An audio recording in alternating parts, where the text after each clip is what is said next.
Este video tiene subtítulos de apoyo. Puedes activarlos haciendo clic en el botón Subtítulos. Selecciona el idioma en el botón Configuración. Haz clic en Subtítulos, opción Traducción automática. Superintendencia de Sociedades, más y mejores servicios. Sexto Encuentro Nacional de Construcción Conjunta aquí en la ciudad de Bogotá. El objetivo de este evento es el de propiciar un espacio en el que cada uno de los participantes pueda compartir las experiencias, las visiones desde la posición y por supuesto responsabilidad que les corresponda en torno a 3 ejes temáticos que vamos a abordar en esta mañana. Primero, sostenibilidad y responsabilidad empresarial. Segundo, vamos a hablar acerca de la construcción de una estrategia de validación y supervisión de estados financieros consolidados y combinados. Y en tercer lugar, hoy vamos a abordar el tema de supervisión con enfoque basado en riesgos de lavado de activos, financiación del terrorismo y financiamiento de la proliferación de armas de destrucción masiva y corrupción para proteger el tejido social y a las sociedades colombianas, que es el objetivo de la Superintendencia de Sociedades. Además de esta jornada vamos a llevar a cabo 2 sesiones en las ciudades de Medellín el día 26 de septiembre y en Barranquilla estaremos el 19 de octubre. A continuación me permito compartirles el orden del día.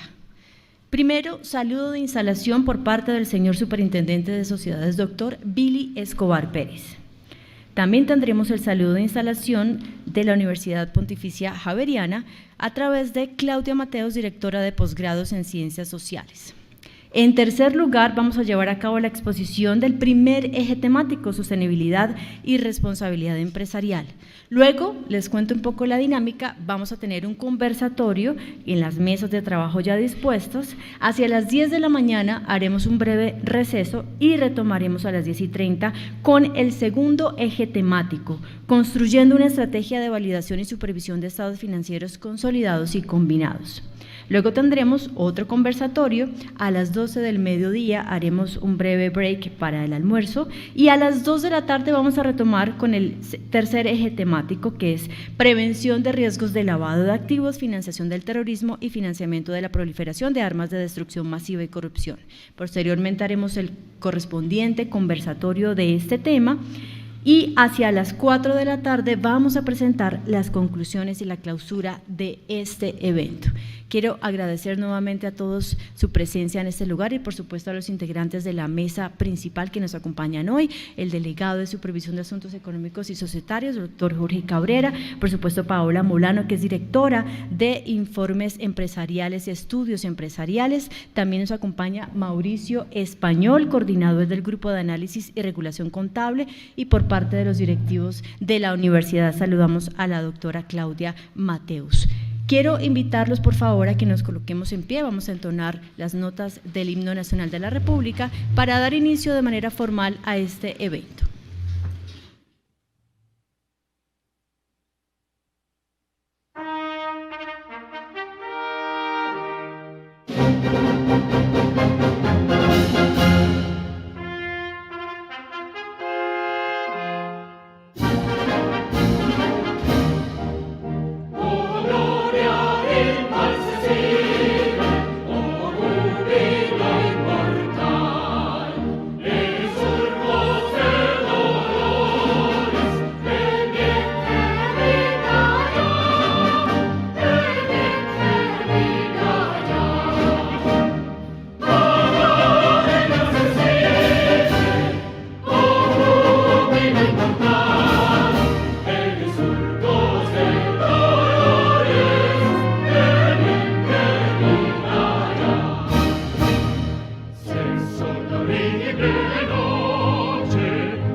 Muchas gracias a todos, los invito por favor a tomar asiento.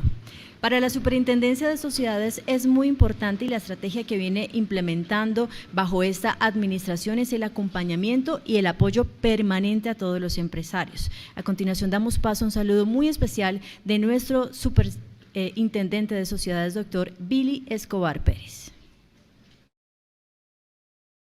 Javeriana.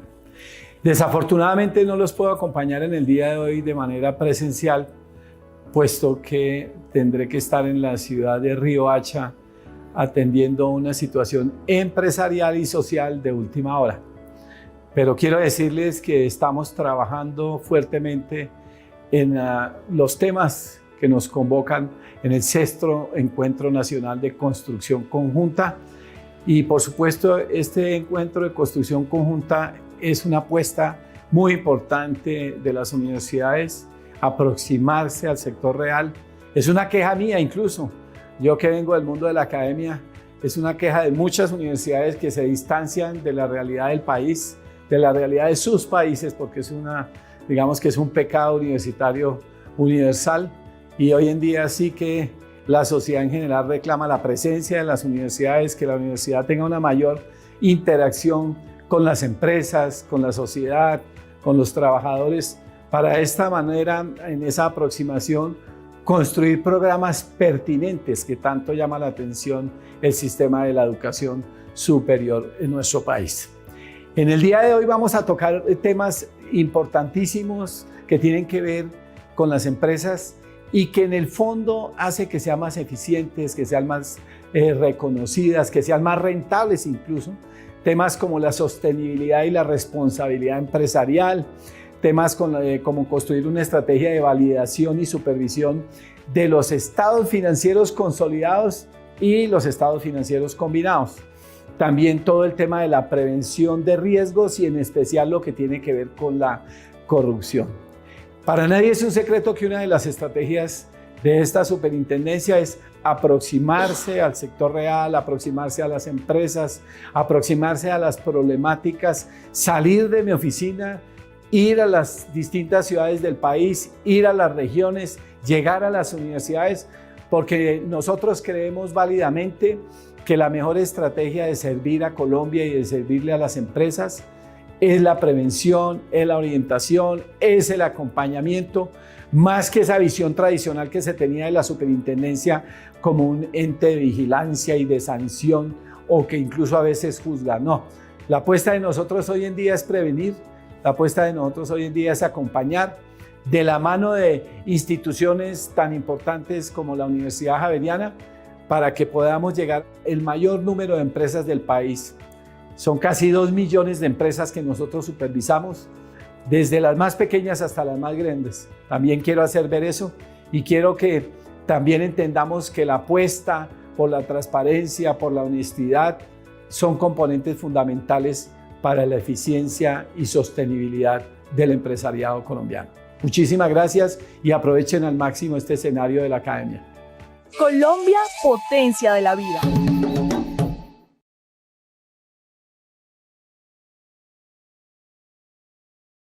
Llamado del señor superintendente a que aprovechemos este espacio tan valioso y por lo tanto queremos de nuevo agradecer a la Universidad Javeriana que nos ha brindado todo el apoyo para que lo podamos realizar. Por eso invito al escenario también para que nos dé ese saludo de instalación a la doctora Claudia Mateos, directora de posgrados en Ciencias Sociales.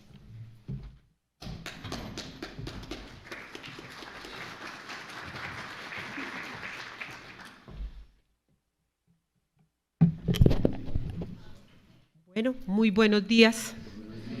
Gusto de tenerlos acá. Para la Universidad Javeriana es un honor poder ser el aliado estratégico con Supersociedades. A los miembros de la mesa directiva, doctora Paola, doctor Eric, doctor Mauricio y doctor Jorge, bienvenidos. Esta siempre será su casa de estudio. Y como lo decía el doctor Billy en sus palabras muy lúcidas, la academia debe de fomentar estos espacios. Y aquí estamos. Y creo que eso es lo importante que vamos a celebrar o que vamos a realizar en el día de hoy, en esta jornada en la 6ª jornada de construcción conjunta, que creo que hemos venido acompañando en varias oportunidades a Supersociedades. De verdad que sea un espacio que podamos aprovechar para trabajar estos 3 ejes tan importantes que hoy en día se están tratando no solamente a nivel nacional, sino también a nivel internacional. Lo de sostenibilidad, los estados financieros consolidados y todos los riesgos que de una o de otra manera cada uno de los que estamos aquí sentados estamos expuestos a esos riesgos. No solamente los riesgos profesionales, laborales, sino también hasta personales, ¿cierto? Porque esto nos incurre en todos estos procesos que nosotros tenemos.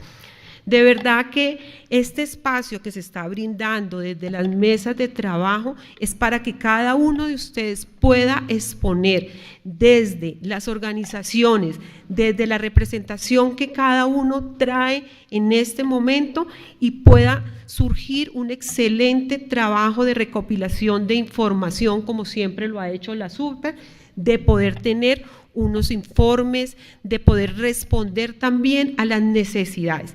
Pienso que esta tarea tan importante de poderlos escuchar a ustedes, esto no sucede en cualquier otra entidad, solamente es liderado desde esta unidad y quiero resaltar ese compromiso que ha tenido Mauricio Español. Mauricio, gracias porque ha liderado, porque ha escuchado al sector real, a la academia, para poder construir y dar elementos muy importantes para poder entregar información, para poder crecer nuestras profesiones desde el rol que cada uno tengamos, como contadores, como administradores, como economistas, en cada una de nuestras organizaciones.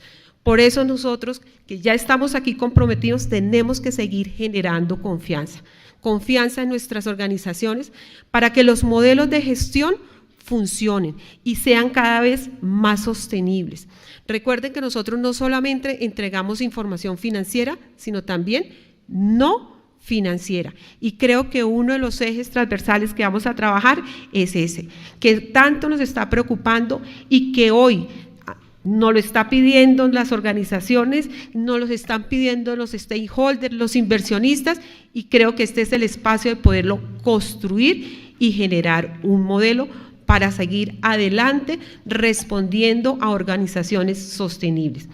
Siéntanse en su casa, bienvenidos, aquí van a tener una estación de café, los baños están a su lado derecho y pues bueno, bienvenidos a la Universidad Javeriana.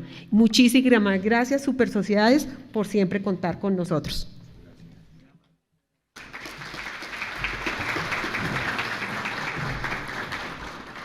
Muy bien, para dar entonces inicio a nuestro primer eje temático, sostenibilidad y responsabilidad empresarial, hago un llamado a Douglas Ballesteros, él es coordinador del Grupo de Estudios Empresariales de la Superintendencia de Sociedades.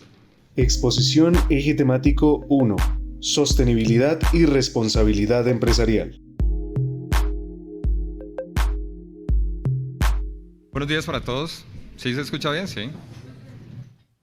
Muchas gracias por su asistencia, por su participación en este evento. La Superintendencia de Sociedades tiene como uno de sus objetivos estratégicos establecer una política en temas de sostenibilidad.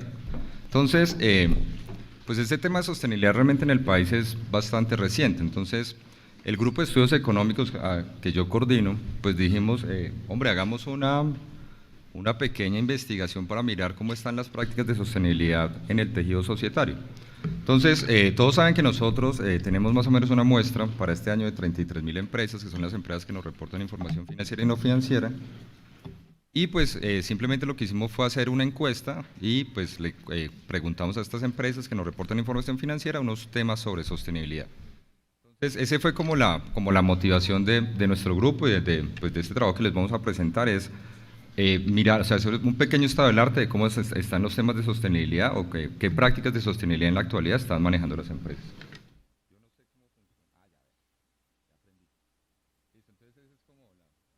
Ahora, pues en el desarrollo de estas preguntas, o sea, tanto haciendo como la investigación de qué se entiende por sostenibilidad, cuáles son los componentes de la sostenibilidad, pues en el grupo se fueron generando estas preguntas que esperamos que ustedes también nos ayuden a responder. Entonces, básicamente son 3 preguntas claves. ¿Qué tan costoso es ser sostenible en Colombia, por ejemplo? ¿Es costoso ser sostenible en Colombia o es accesible ser sostenible en Colombia? La otra pregunta que nos motiva es, hombre, las empresas con mayor capacidad económica solamente pueden ser sostenibles.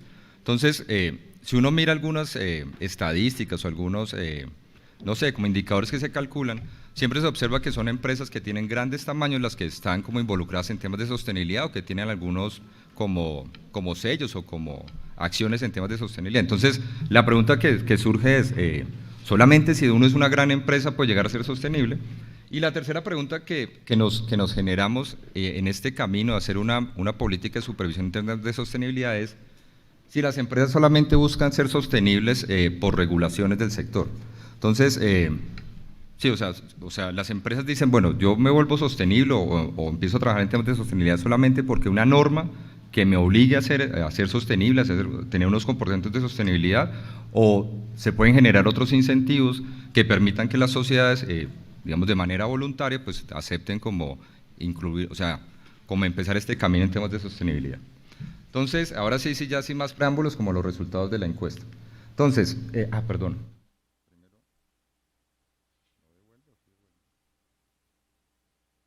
Perdón. Listo, entonces, en el tema de sostenibilidad también pasa como en otros temas que no es que una sociedad sea sostenible o no, sino que es una cuestión multidisciplinar, o sea, es una cuestión que es de varios componentes, es como en etapas. Entonces, en las investigaciones y en los documentos que nosotros revisamos de organismos internacionales y nacionales en temas de sostenibilidad como el GRI, el ICONTEC, Sistema B, pues nos dimos cuenta que pues la sostenibilidad está conformada por estos 5 componentes.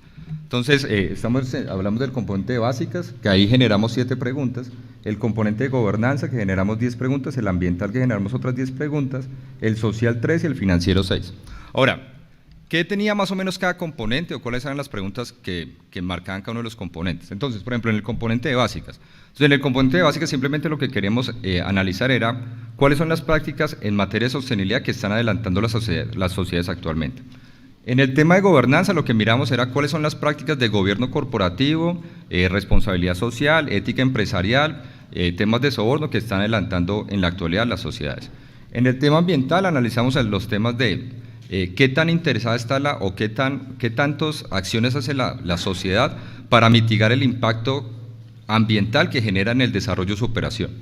En el tema social, pues miramos era si las sociedades estaban preocupadas por sus diferentes grupos de interés, por la comunidad, tenían políticas de diversidad, de estabilidad laboral, como digamos ese componente, lo que trataba de analizar eran preguntas en ese sentido. Y finalmente el desempeño financiero, simplemente lo que analizamos ahí era si las empresas o las sociedades están pues calculando los riesgos financieros en los que puedan someterse y su desempeño financiero. Ahora, entonces, en estas preguntas habían 3 opciones. Entonces era si la sociedad estaba desarrollando el tema, si estaba en proceso, si no lo está desarrollando. Y pues muchos de ustedes pues, nos ayudaron a diligenciar esa encuesta. Listo, ahora sí los resultados. Listo, entonces, en grandes números, entonces, finalmente obtuvimos 883 respuestas de sociedades que nos enviaron el cuestionario. Y acá se pueden ver cómo están clasificadas por grupo NIF. Y en la parte de allá, pues simplemente vemos los sectores. Realmente las empresas del sector que más nos respondieron fue la empresa del sector servicios, seguido de manufactura. Pero pues ese sí es como dato como informativo. Ya me pasé mucho en esto. Listo, entonces ahora, ¿cómo hicimos la tabulación de las preguntas? Entonces teníamos las preguntas con las 3 opciones que les dije y básicamente lo que hicimos fue asignar una puntuación a cada una de las preguntas, como cuando todos estuvimos en la universidad, buen espacio para hacer la analogía. Entonces, si la sociedad estaba cumpliendo, pues, o sea, con ese componente, pues se le asignaba una calificación de 5. Si estaba en proceso, pues le decíamos, bueno, le damos una calificación de 3. Y si no estaba haciendo nada, pues le damos una calificación de 0. Al final lo que hicimos fue, para no hacer un análisis de cada una de las preguntas, lo que hicimos fue los análisis por componentes, o sea, sumamos todas las preguntas del componente, por ejemplo, de básicas, y establecíamos una nota y miramos cómo era el comportamiento de las sociedades. Ahora, pues en estadística lo que hicimos fue utilizar 2 metodologías, una metodología de clúster, entonces generamos grupos, y una metodología de componentes principales. La metodología de Cluster simplemente consistía en generar esos grupos. Entonces, a partir de esas notas que tienen en todo el componente, pues yo decía, lo que decíamos era, bueno, estas sociedades tienen como un comportamiento, estas sociedades tienen otro comportamiento, estas tienen otro comportamiento. Se hicieron tres grupos en cada una de las respuestas, que es lo que vamos a ver ahora. ¿Y por qué digo que se combinó con un análisis de componentes principales? Simplemente porque lo que queremos graficar por fines expositivos era graficar en un plano de componentes principales para que se viera mejor el comportamiento de los grupos. Y estos son los resultados, que espero que no sean tan difíciles de entender. Entonces, el gráfico pues muestra son los tres grupos, entonces se generaron tres grupos. El grupo, por ejemplo, verde son los que están cumpliendo, el grupo naranja son los que no están en proceso, y el grupo como moradito son los que no están cumpliendo. Ahora, ¿qué es importante analizar en este gráfico? Y ya miramos como detenidamente los resultados. En la medida en que el circulito sea más grande, implica que hay mayor dispersión en las respuestas que se obtuvo en ese grupo. En la medida en que el circulito sea más pequeño, lo que indica es que hay menos dispersión o que las sociedades en ese grupo tuvieron como respuestas muy similares. Entonces, por ejemplo, en este que vemos, pues que hay una alta dispersión en el grupo 2, que son los que están como en proceso. Entonces sí, ¿y por qué? Porque muchas preguntas las contestan, o sea, pocas preguntas las contestan que no lo están haciendo, varias que están en proceso y algunas que están como con la nota de 5, entonces por eso se ve como la alta dispersión. Ahora, pero ¿qué notamos en este componente de básicas? Que por ejemplo, solamente el 24% de las sociedades, casi el 25%, pues están cumpliendo con el componente de básico. El 38% pues está en proceso y el 36% está pues que no está adelantando ninguna de esas actividades. Ahora, lo otro que nos preguntamos es, bueno, de todas las preguntas que hicimos, que aquí vimos que eran 7 preguntas, pues lo que quisimos mirar era, bueno, ¿cuál era la pregunta que tenía los mejores resultados? ¿Cuál era la pregunta que tenía los resultados que está en proceso? ¿Y cuál es la pregunta que tenía, pues, que no se está haciendo nada? Entonces, ¿qué encontramos? Entonces, la pregunta que tiene mejores respuestas positivas por 419 sociedades es, ¿la sociedad cuenta con un proceso para determinar y mapear cuáles son sus grupos de interés? Internos, accionistas, directivos y empleados. La pregunta que más respuestas tuvo de los que se está en proceso es si la sociedad realiza reportes de sostenibilidad. Y la pregunta que tuvo menores respuestas fue la pregunta sobre si la sociedad cuenta con certificaciones o validaciones en sus procesos de sostenibilidad. Entonces, realmente, pues los resultados en este componente son moderados. O sea, son muy pocas las sociedades que están o cumpliendo con el componente o que están en proceso de cumplir el componente. Listo. Pero porque ya estamos en... Alguien que me ayude con la presentación porque con este no pude. Bueno, entonces ahora sí, el componente financiero. Entonces, en el componente financiero es donde mayores dispersiones se presentan. Entonces, si ustedes ven el grupo de los que no están en proceso, pues es un grupo bastante disperso, mientras que el grupo que está pues con buena calificación, por decirlo de alguna manera, pues es el que está más concentrado. Ahora, ¿cuáles son las sociedades, por ejemplo, en este componente financiero que están como cumpliendo bien el trabajo? Entonces, solamente es el 33% de las sociedades. Las que están en proceso es el 34% y las que están pues no realizando actividades es el 32%. Realmente hay como una equidistribución en estos grupos porque todos están como muy parejos, tanto los que hacen como los que están en proceso como los que no hacen. Ahora, lo mismo, ¿cuáles son las preguntas más relevantes pues, de este análisis?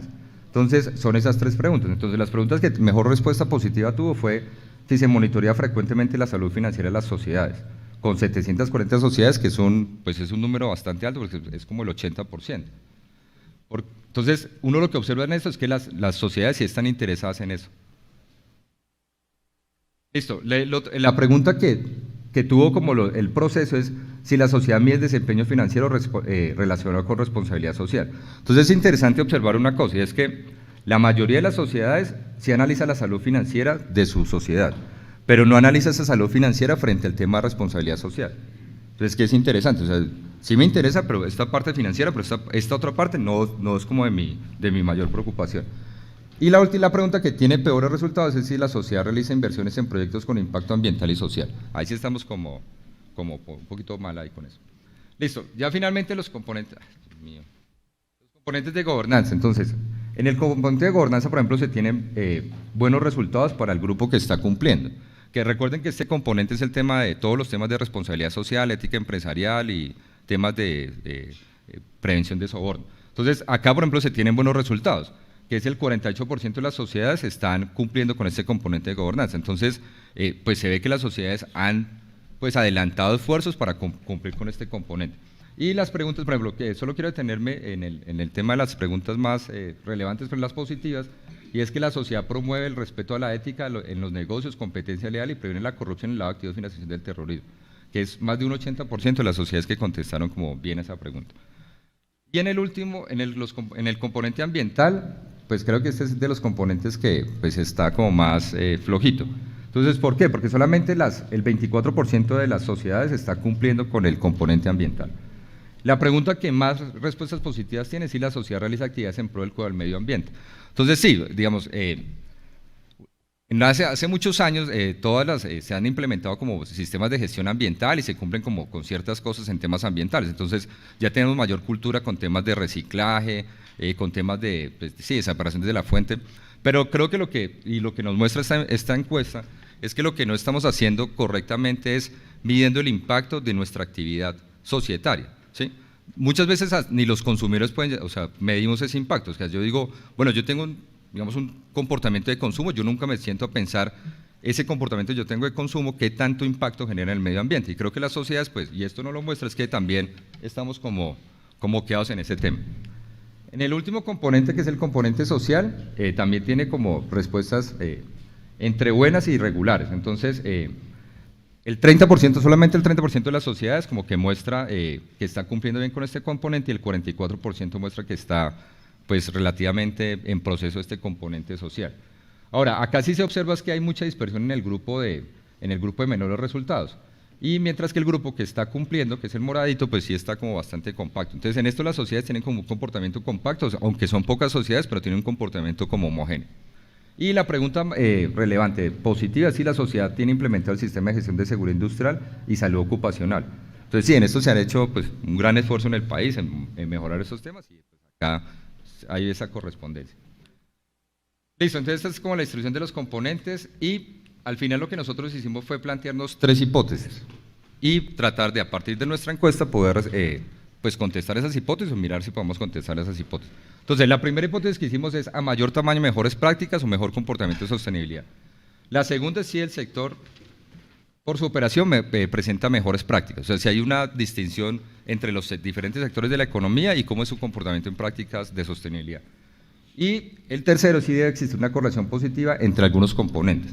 O sea, con eso, ¿qué es lo que quiere decir? Que si una sociedad, por ejemplo, le va bien en básicas, que si también le va bien en financiero, le va bien en ambiental, o sea, si hay correspondencias en esos grupos de preguntas. Ahora, ¿qué resultados obtuvimos? Ahí les ofrezco una excusa porque no pude con esta presentación.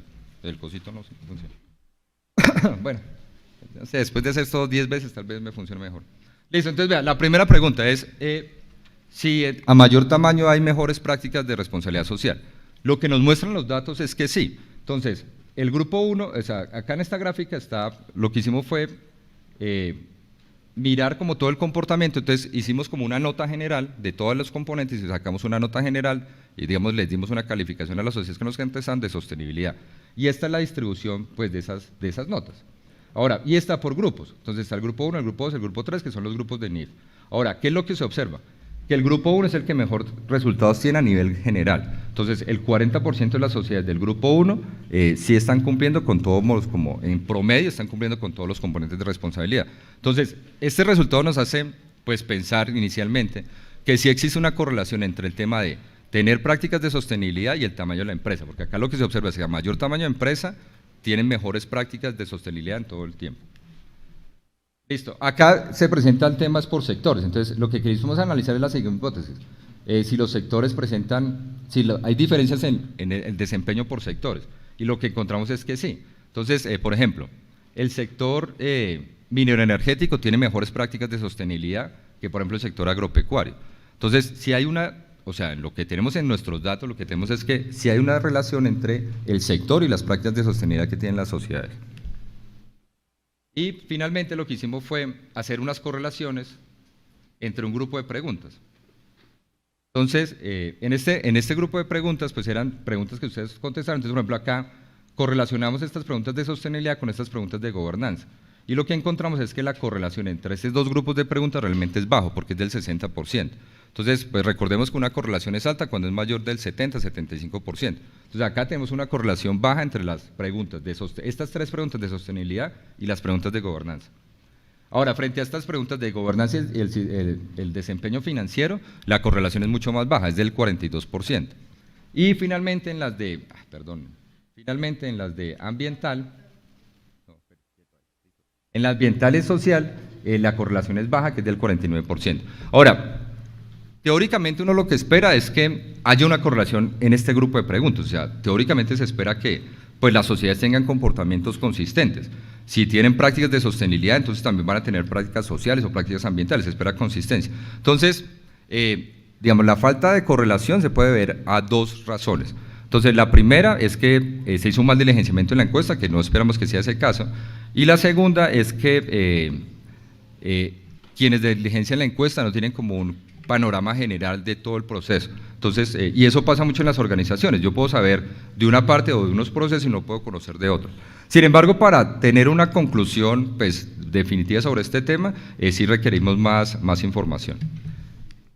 Ahora, lo que esperamos hacer es que pues ustedes en las mesas de trabajo pues, nos ayuden a responder 5 preguntas y esas preguntas y esos comentarios, esas observaciones que ustedes tengan, pues nos alimenten a nosotros para, en 2 objetivos. Uno, que nos permita a todos entender mejor cómo es el comportamiento de sostenibilidad, entendiendo como un tema pues, multifacético, y que eso nos permita llegar en la superintendencia a una supervisión mucho más encaminada en temas de sostenibilidad. Les agradezco el tiempo a todos y espero que haya sido de su agrado la presentación de los resultados. Gracias, buen día. Bueno, gracias Douglas. Algunos de ustedes que ya conocen nuestro formato de construcción conjunta saben que es así, de una vez a lo técnico, de una vez al trabajo. Y entonces vamos a iniciar con el primer intercambio conceptual del día, y es el trabajo de las mesas. Dentro del trabajo de las mesas, pues empieza también toda esta labor de construcción conjunta.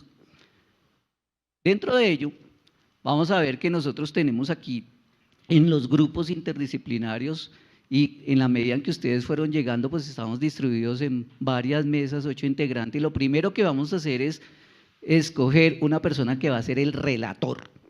Ese relator va a tener su minuto de fama durante toda esta jornada, por es el que va a ser la voz de la mesa posteriormente. Entonces empezamos a trabajar 30 minutos, vamos a entregar un código de barras para que ustedes tomen de ahí una respuesta, o las respuestas esperamos una por mesa. Pueden ustedes tener todos el formulario, pueden tener ustedes todas las preguntas, aquí hay funcionarios que ya están entregando también el código de barras, espero que haya funcionarios que estén entregando el código de barras en las mesas, quienes no lo puedan tomar. Esperamos, por favor, digamos que ustedes vayan consignando en este formulario las observaciones, conclusiones, recomendaciones, respuestas que consideren, porque después con esto es como vamos a ir construyendo conjuntamente posteriormente las herramientas que nos permitan ir desarrollando estos temas. Entonces, designación de relator, por favor. Al cabo de los 30 minutos empezamos a escuchar el relator de cada una de las mesas. Ese relator va a tener 1 minuto.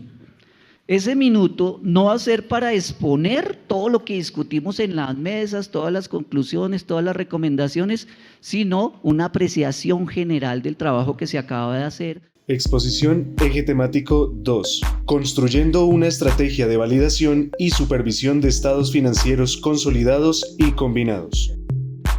Que a través de un estudio que hemos hecho de la información financiera que se presenta a la Superintendencia de Sociedades, ustedes van a ver, mire, en primera instancia, para 2014, 2015, cuando estábamos dejando nuestros principios locales atrás y empezábamos con la aplicación de NIF, en la Superintendencia de Sociedades recibíamos poco más de 400 estados financieros consolidados y solamente algunos estados financieros combinados. Hoy, miren la estadística, hemos llegado al cierre de 2022 a recibir 1.464 estados financieros consolidados y combinados. Entonces ustedes ven cómo, ¿cuántos años de presentación llevamos con NIF? 5 o 6. Estamos empezando la presentación con NIF. Cuando uno dice hemos recorrido desde el 2008, desde el 2007, con la ley de convergencia y demás, mucho camino, Pues mire que apenas llevamos 6 años presentando información con NIF y desde ahí es que nosotros tenemos este crecimiento realmente en la presentación de información consolidada. Pero miren cómo también, ¿por qué tenemos que validar? Eliminamos información porque todavía se nos presenta en pesos. Bueno, eso también pasa en el separado individual, pero que estemos generando consolidación proporcional, ¿por qué todavía estamos consolidando proporcionalmente?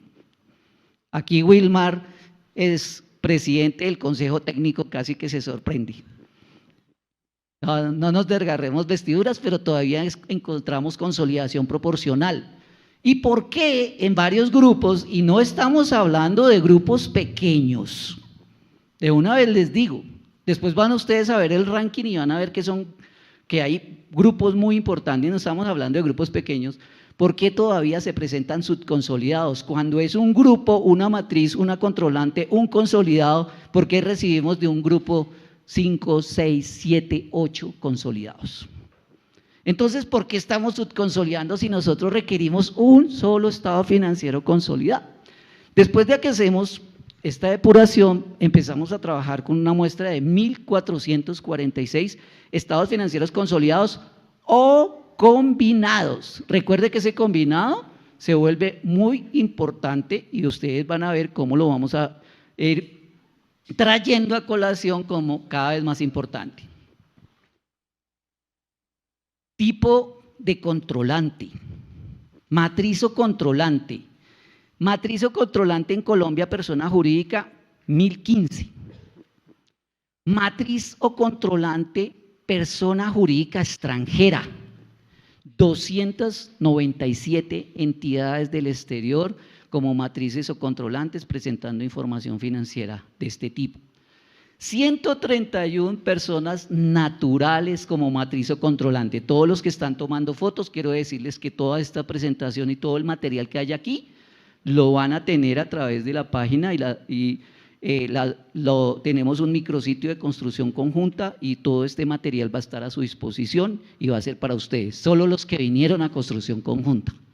No olviden dejarnos sus correos. Y el que se vaya después del almuerzo, no.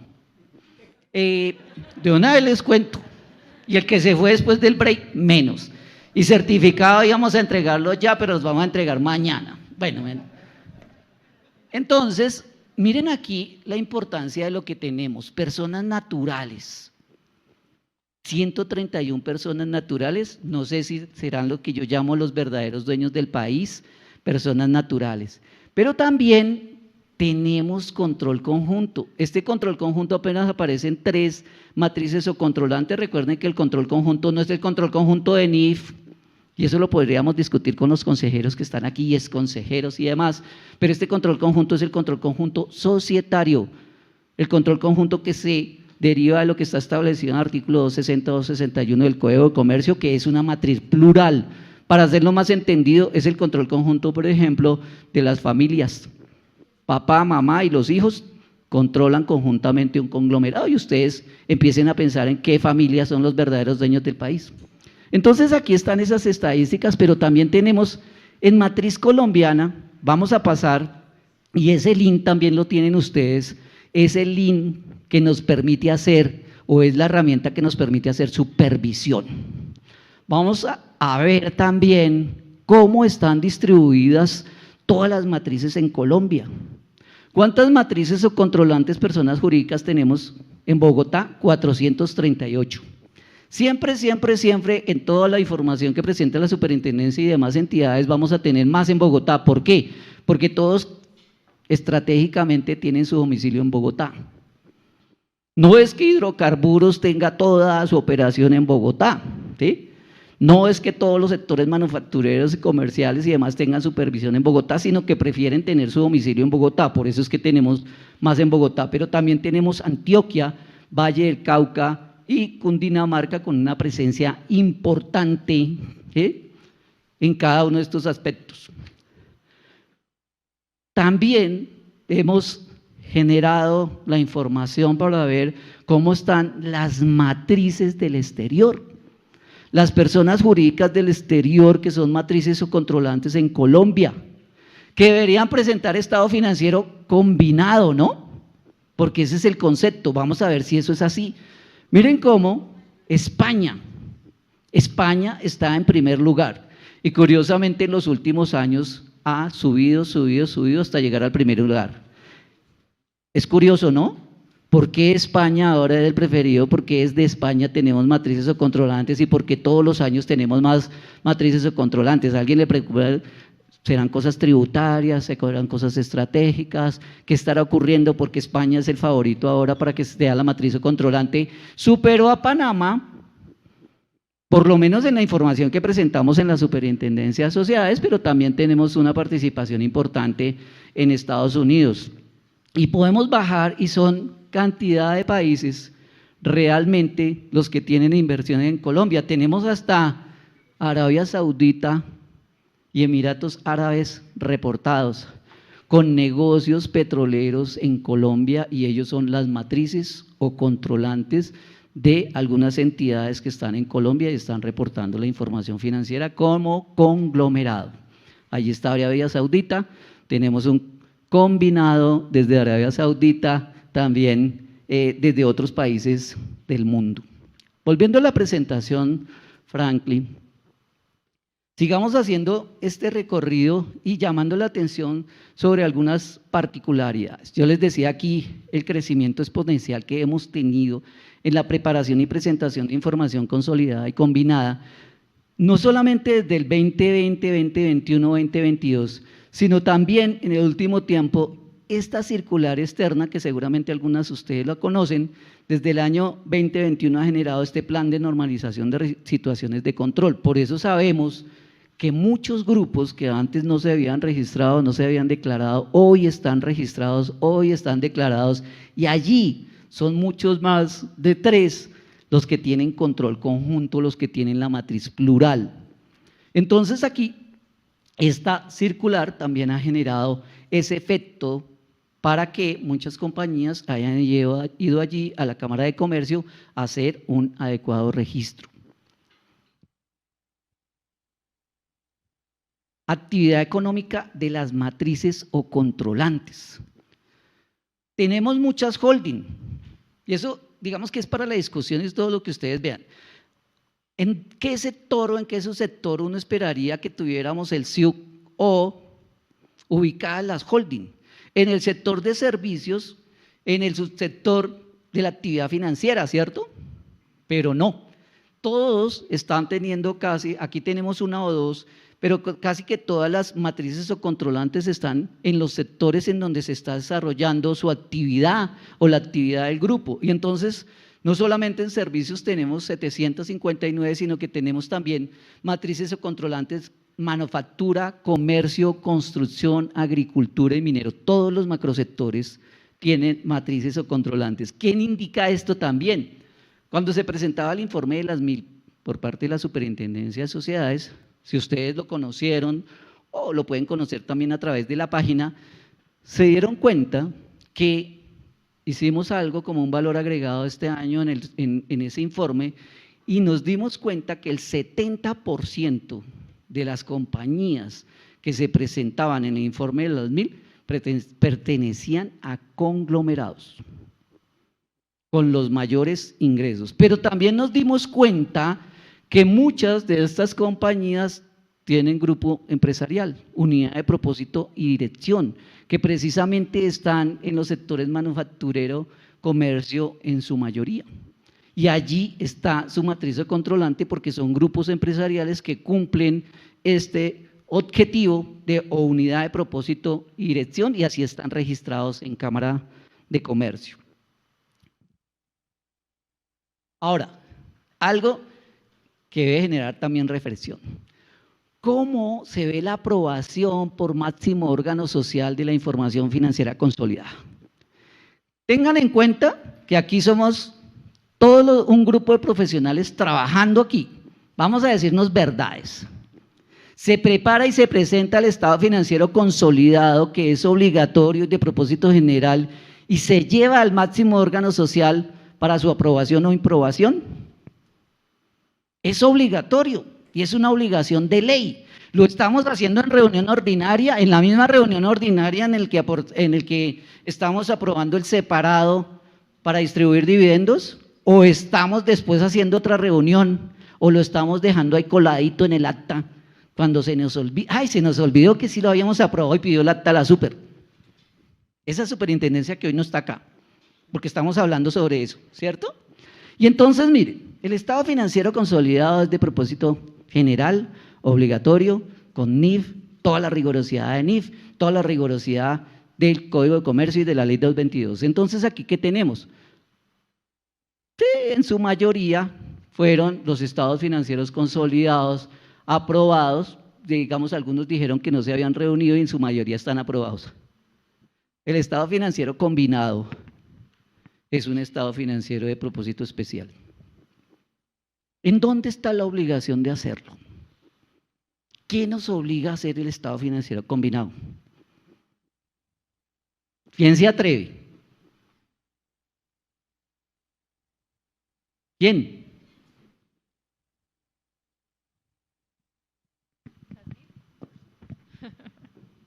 ¿La super?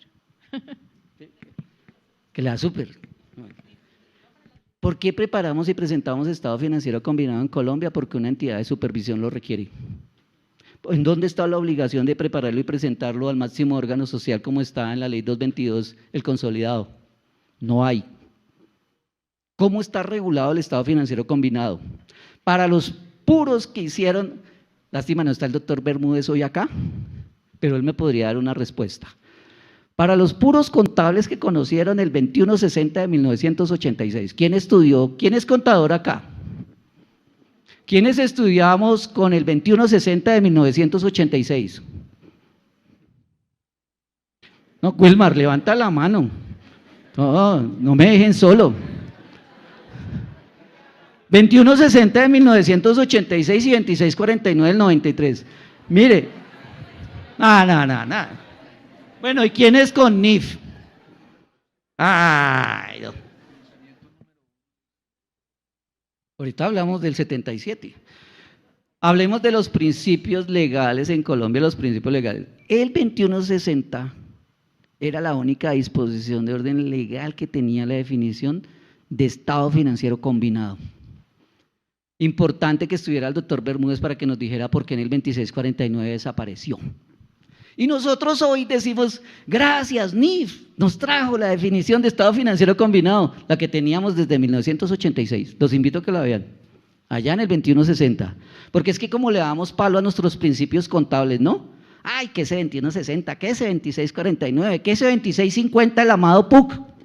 Eso eran herramientas y normas muy buenas realmente. Y bien, allá estaba la definición de combinado, no es que hubiera aparecido aquí en NIF. Entonces, nosotros ¿qué tenemos acá? Si no hay obligación, oye, las sociedades sí han considerado llevarlos al máximo órgano social, mire, hay 155 compañías que los llevaron y los aprobaron el marco. ¿Por quién? Porque la que combinó no es la matriz. ¿Sí ven? Reflexiones. No estamos entendiendo el concepto de combinado, no estamos entendiendo el concepto o la obligación legal de preparar y presentar y cómo se aprueba o no. Todas estas cosas nos generan ciertas reflexiones. Primero, ¿por qué solamente nos indicaron en la carátula que habían 203 combinados? Recordemos, ¿quién debe preparar y presentar un estado financiero combinado?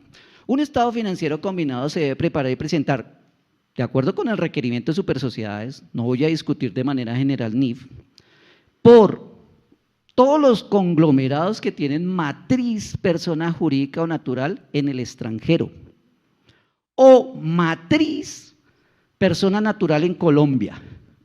Antes vimos que pudimos ver esto en el RUES también, cruzarlo contra el RUES, que teníamos matrices extranjeras 297, personas naturales 131 y 3, control conjunto, porque el control conjunto, la matriz plural, también tiene que presentar estado financiero combinado. Mal contados, eso nos dan 431 y nos dicen que solamente 203 era combinado. No se escoge adecuadamente el concepto de combinado y consolidado. Por eso lo vamos a solucionar a partir de este ejercicio en la super. Y esto, por favor, ayúdennos a multiplicarlo. A partir de este año, en la Superintendencia de Sociedades, quien estaba hablando de por qué no simplificamos o con quiénes fue que nos dijeron, hablemos de la presentación en la super. Mire, a partir de este año se solucionó este problema. Ojo, hasta el 2022 teníamos una sola entrada que se llamaba estado financiero consolidado y en la carátula tenían que indicar si era consolidado o combinado. Se terminó ese problema. A partir de la presentación del cierre del 2023 va a haber una entrada que va a llamarse estado financiero combinado. Y esperamos que ahí sí reflexionen los 400 y pico acá y lo presenten adecuadamente. No esperamos que el que va a presentar un consolidado presente un combinado, el que desea un combinado un consolidado, porque para eso está construcción conjunta y para eso hoy estamos entendiendo todos estos términos y para eso vamos a irnos a estudiar las cosas desde el 2160. Ahora, ¿consideran ustedes o no? Esto es una reflexión, esto no es que lo esté haciendo la Superintendencia de Sociedades, sino ante el crecimiento exponencial que tenemos de combinados, consolidados y demás, y de qué estamos haciendo realmente con esta información y para qué está sirviendo esta información. ¿Hace falta o no regulación en materia de preparación y presentación de estados financieros combinados? No en materia financiera y contable, sino en materia de regulación, como tenemos con el consolidado y obligación de presentarlo ante máximo órgano social. Ahora, si teníamos una matriz en España y ahora tenemos 50, esos 49 que se fueron hacia allá ya no tienen la obligación de hacer consolidado y presentarlo al máximo órgano social. Yo no soy súper, yo soy una persona natural que veo esto y digo, oiga, ¿se da una estrategia para ya no presentar esa información de carácter oficial? Y entonces uno les dice, y ahora el combinado va a ser de propósito general. ¿Para dónde me voy? ¿Para Panamá? ¿Para Suiza? No, ya no puede. Pero son tics, temas, reflexiones, ¿sí? ¿No está la DIAN? Vamos a invitar a la… Es profesor, no invitamos a la DIAN para poder hablar así. Sigamos. Bueno, aquí tenemos los tipos de inversiones matrices, que esto es sabroso para los contables también, y es inversiones en subordinadas, inversiones en asociadas, inversiones en negocios conjuntos, porque lo delicioso de esto es que NIF, cuando decían Wilmar que las normas NIF no servían para Colombia porque solamente era para los grandes conglomerados en el mundo, eso es cierto. Y allí en el estado financiero consolidado es donde podemos ver realmente el reconocimiento de subordinadas, asociadas y negocios conjuntos. Entonces, esa era información que nosotros antes, con nuestro principio local, no veíamos reflejada de esta forma. Ahora podemos ver este tipo de inversiones. Y no solamente son 3.573 subsidiarias o subordinadas, sino también 944 asociadas y 439 negocios conjuntos. Sumen todo esto en entidades y si supervisáramos solo los 1.446 conglomerados, ¿cuántas entidades estaríamos supervisando solamente viendo eso? Vamos aquí a verlo en el mapa. Si alguien tiene una subordinada en Anguila, levante la mano que vamos a entrar a través del mapa a ver qué están haciendo allá. Eso nos permite el GPS en este momento, a ver si está abierto, por lo menos.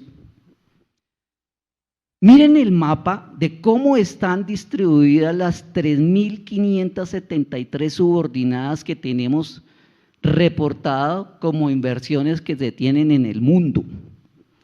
Por supuesto aquí empezamos, Franklin, Suramérica, pues ahí está Colombia, tenemos la gran mayoría, pero si ustedes ven el recorrido, en todos los países de Suramérica se tienen inversiones en subordinadas. En algunos con más importancia, por ejemplo Ecuador 85, tenemos en Perú 79 reportados, pero también tenemos en Uruguay, en Paraguay, en Perú, y si le damos arriba, Fran, Suramérica, ¿en cuántos países tenemos reportadas información de los conglomerados? Ahí es Suramérica, dale Suramérica solo ahí, al clic. Solo adentrico, acá, ahí arriba, Fran. Ahí. Estos son todos los países que se tienen reportadas inversiones de subordinada. Las únicas que no tenemos reportadas son aquí en las Antillas. De resto, en todos los países de Sudamérica. Sigamos. Vamos a Centroamérica para seguir por continentes, porque en todos los continentes se tienen reportadas inversiones en subordinadas. Y Centroamérica también nos reporta inversiones prácticamente en todos los países. Si recorremos cada uno de los países, ustedes se van a ir dando cuenta aquí cuál es el monto de las inversiones que tenemos en número de sociedades que se reportan como subordinadas en Centroamérica, todos los países de Sudamérica. Y cuando uno empieza a ver la visión del conglomerado, dice, oiga, sí, Colombia tiene tantas matrices controlantes con inversiones en todo Sudamérica, en todo Centroamérica, aquí está. Norteamérica, ¿tenemos inversiones en Norteamérica? Estados Unidos, Canadá, México, claro. También tenemos inversiones y miren la importancia de las inversiones, 101 entidades reportadas con inversiones en subordinadas en Estados Unidos y en México, 52. Todo el continente americano, en todo el continente americano se reportan inversiones desde Colombia en subordinadas en todo el continente americano y algunas bien importantes. También tenemos en Europa, también tenemos a Bélgica, España. No solamente España es la concentración de las matrices, sino que también se reportan subordinadas allí en España, ¿no? Reino Unido. Miren este, para que vean que es en Colombia y en el mundo, en la Santa Sede, un grupo económico reportó una inversión y dice que tiene como subordinado el Vaticano. Controlamos al Papa. ¿Por qué la dejamos ahí? Porque fue como la reportó este grupo, pero por supuesto con estas curiosidades tenemos que ir a las notas a los estados financieros, a ver si de pronto estaba el reporte del Vaticano y le interesa a uno saber cómo están las inversiones en el Vaticano, ¿cierto? Pues ¿qué es? Lo que nos dimos cuenta era que era una compañía colombiana, la subordinada colombiana, pero el código, cuando uno escoge el código es muy parecido al de Colombia. Por error escogió el Vaticano. ¿Sí? Hasta los errores los encontramos ahí, porque pues ya íbamos a mirar a ver qué era lo que pasaba con las inversiones en el Vaticano. Hay otras curiosidades, como a ustedes no les da curiosidad cómo están las inversiones desde y hacia las islas del Caribe. Entonces abramos las islas del Caribe, no solamente para pasear, ¿no? Mira las islas del Caribe. En casi todas las islas del Caribe se reportan subordinadas. Uno pensaba que era ya más la matriz controlante, pero tenemos muchas inversiones subordinadas y hay particularmente unas islas que no aparecen en el mapa, sino que tienes que aumentarlo 50 veces para que aparezcan, sobre todo una que es en Anguila. Y ahí es donde yo les decía, si alguien está aquí que tenga la inversión en Anguila, podemos ir con el GPS a ver si está abierto y si existe el domicilio en Anguila, porque eso hace también parte de la supervisión, ¿no? Me reportaron una información, ya estamos pidiendo viáticos y pasajes para conocer Anguila, a ver cuál es la inversión que tenemos allá. ¿Cuál será el grupo que está en Anguila? Mira, esto es ampliado 800 veces. Y en todas las islas del Caribe, como ustedes lo ven ahí, se reportan información. Y no tenemos eso en Cuba, ¿no? Vamos a tener inversiones allá, pero pues no son de subordinadas. Ahora, ¿cómo se está moviendo también esto que tenemos aquí en porcentajes de participación y en activos? Porque es importante saber, entonces, estas subordinadas, ¿cuál es el monto por lo menos de activos que se tienen reportados por las inversiones que tenemos en el exterior? A nivel de Sudamérica, por supuesto aquí están todas las inversiones que tenemos en Colombia como subordinadas. Esto es en billones, 2.422 billones de pesos en activos. Eso es lo que se reporta de los activos de ustedes. Algunos de ustedes, si no conocen el estado financiero consolidado, y ¿cómo la super sabe todo esto? Porque tenemos las notas de revelación de XBRL, en donde está cuando se aplica el método de participación, el activo, el pasivo, los ingresos, el nombre, el apellido, Bueno, toda la información. Y por eso nos permite dar a conocer acá que las inversiones en subordinadas en este momento en activos tienen este monto, en Suramérica. Pero miremos los otros. Norteamérica, bueno, no sé cuál.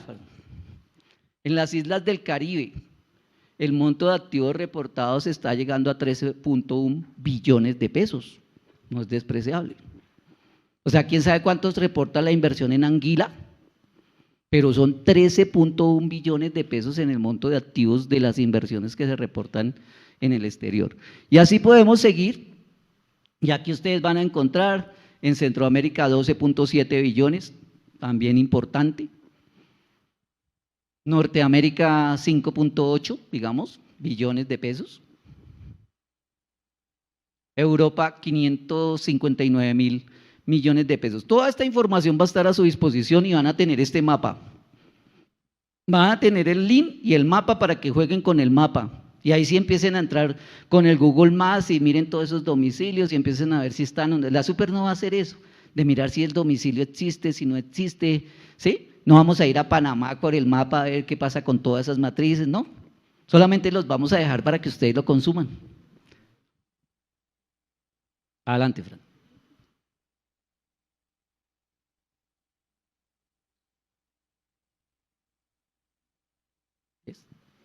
Bueno.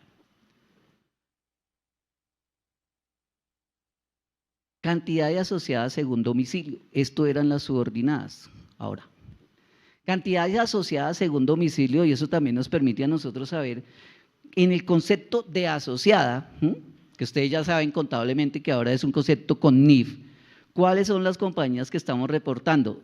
La mayoría de asociadas las tenemos en Colombia, pero ustedes ven que también prácticamente también en todos los países suramericanos principalmente tenemos asociadas. Entonces no son solamente subordinadas, sino también las asociadas. Y eso ya nos lleva pensando cómo las debo reconocer, si por el método de participación, costo, valor razonable en el estado financiero consolidado. Eso es lo que se vuelve realidad cuando ustedes están reconociendo esto en la contabilidad y reportándolo en los estados financieros. Eso es lo que vuelve realidad la supervisión, porque nosotros esperamos que en el grupo 1 todas las asociadas sean método de participación, para que vayan pensando hasta dónde podemos llegar con la supervisión. Sigue con ahora negocios conjuntos. También tenemos el mapa y ustedes lo van a poder ir recorriendo. Realmente, ¿qué representan los negocios conjuntos en los estados financieros consolidados y cómo se están reportando? Seguramente cada día los vamos a reportar de mejor forma. Grupo 1 también método de la participación en el estado financiero consolidado, ¿no? Entonces, aquí tenemos no solamente el domicilio, por supuesto la mayoría están en Colombia, sino también el monto de las inversiones que no son menos importantes. Subordinadas, asociadas a negocios conjuntos, y los unimos, son inversiones muy representativas dentro de los estados financieros consolidados y combinados, y adicionalmente en el reconocimiento contable generan de verdad muchas dudas a veces en relación con si estamos haciendo o no un reconocimiento adecuado del mismo, si estamos consolidando o combinando el estado financiero adecuadamente. Ahora, siguiendo con la presentación, Fran, viene ese pequeño aspecto, digamos aquí, de la medición. Para nosotros debería ser en el grupo 1 todo el método de participación, pero en el estado financiero consolidado también hay algunos que han considerado que debe ser a valor razonable. Grupo 2, que tiene esas 3 alternativas, que con el Consejo Técnico de la Contaduría nosotros a veces cuando miramos estos temas decimos, diga, ¿y por qué esos tratamientos alternativos en Colombia? ¿Sí?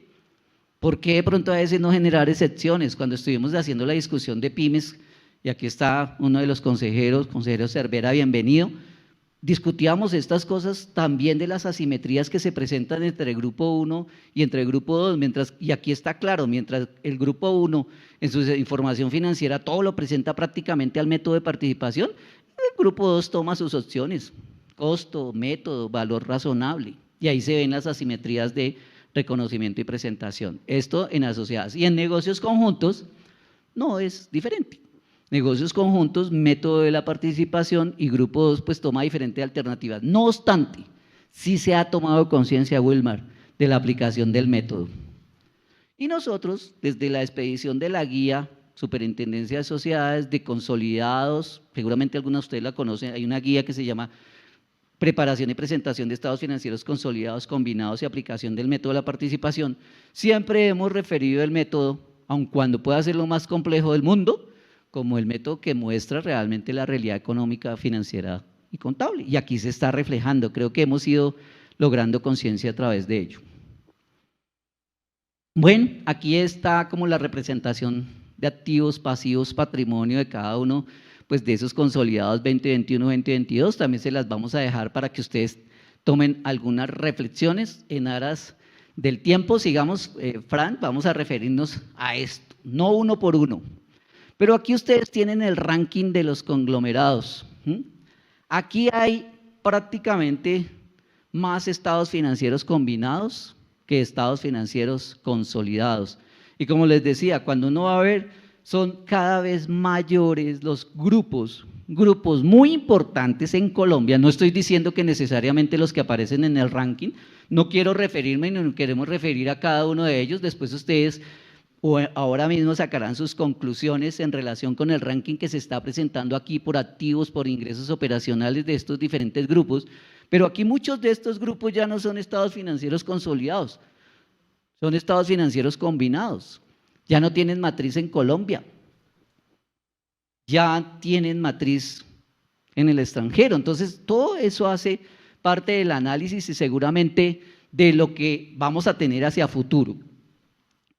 Con esto, vamos a ver, ustedes se acuerdan de la hipótesis, no podía yo pararme aquí sin hablar de la hipótesis de negocio en marcha y de la causal de disolución.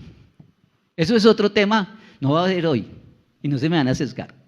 Pero recuerdan que dentro de los decretos reglamentarios del artículo 4 de la ley 2069 está este decreto 1378, ¿cierto?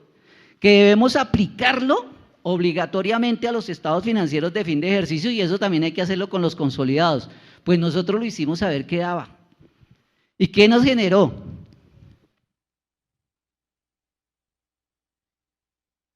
Esto conglomerados, esto consolidados. Para 2022, 45 conglomerados con patrimonio negativo. ¿Una alerta? Sí, porque es el conglomerado, es el estado financiero consolidado que presenta patrimonio negativo. ¿Qué más? 149 estados financieros de conglomerados presentaban los 2 ejercicios pérdida. Y vamos a ver el tercer ejercicio si sigue con pérdida ese conglomerado, qué va pasando con ese conglomerado. Y por último, 203 de esos conglomerados, si hacemos el indicador, solamente viendo el indicador del 1378, tienen riesgo de insolvencia. En 203 nos están indicando que si tomáramos solamente con referencia al estado financiero consolidado, sería posible que hacia futuro estuvieran incumpliendo obligaciones. Eso en cuanto al conglomerado, que esto es una muestra gratis de lo que estamos haciendo también con los separados individuales porque el decreto lo obliga. Para terminar, hay esta perla. Eso es bonito, ¿no? ¿Cierto, Wilmar?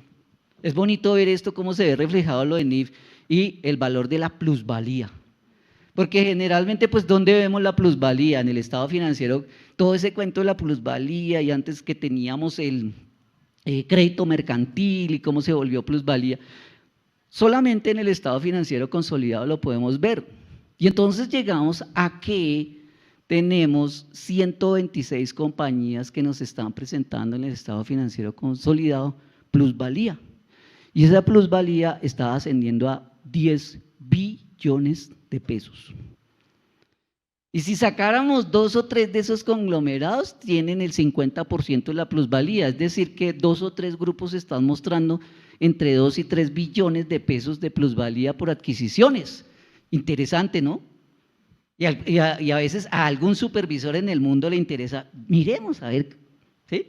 Por aprender a ver cómo se adquirió ese negocio y si hay razonabilidad en el reconocimiento de esa plusvalía, sobre todo cuando se da en el grupo número 2, ¿sí?